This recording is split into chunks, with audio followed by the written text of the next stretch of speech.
সুপ্রিয় পাখি প্রেমিক দর্শকবৃন্দ, আসসালামু আলাইকুম। যারা পাখি দেখতে ভালোবাসেন বা পাখি ভালোবাসেন তাদের জন্য একটি সুন্দর জায়গায় নিয়ে এসেছি, রামেক হসপিটাল ক্যাম্পাস। এখানে অতিথি পাখির আগমনে ভরপুর হয়ে গিয়েছে। প্রতিটি গাছেই ডাল পাতার চাইতে এখন পাখি বেশি। অতিথি পাখি বিভিন্ন জাতের, বিভিন্ন রঙের, বিভিন্ন ঢঙের দেখতে পাবেন।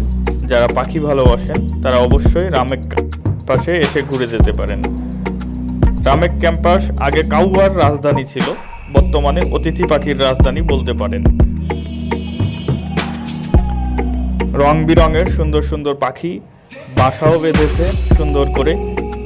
যারা পাখি প্রেমিক তারা অবশ্যই এই সুন্দর ক্যাম্পাসে এসে সুন্দর সুন্দর পাখিগুলো দেখে যাবেন, সেই আমন্ত্রণ জানাচ্ছি। আর যাদের এই প্রিয় ক্যাম্পাস তারা তো অবশ্যই আসবেন, বিভিন্ন কারণে অকারণে তারাও এই সুন্দর ক্যাম্পাসটি অতিথি পাখির আগমনে যে আরও সুন্দর হয়ে উঠেছে সেটি এসে দেখে যেতে পারেন।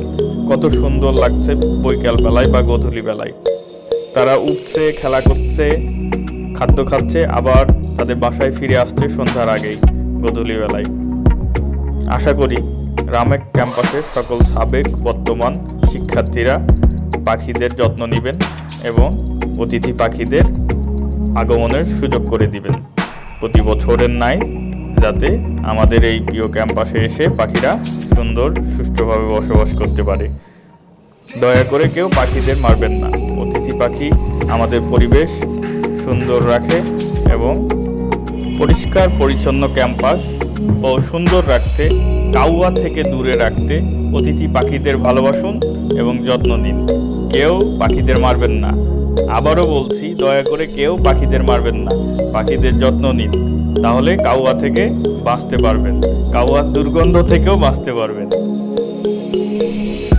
সবাই ভালো থাকেন, সুস্থ থাকেন এই কামনাই করি।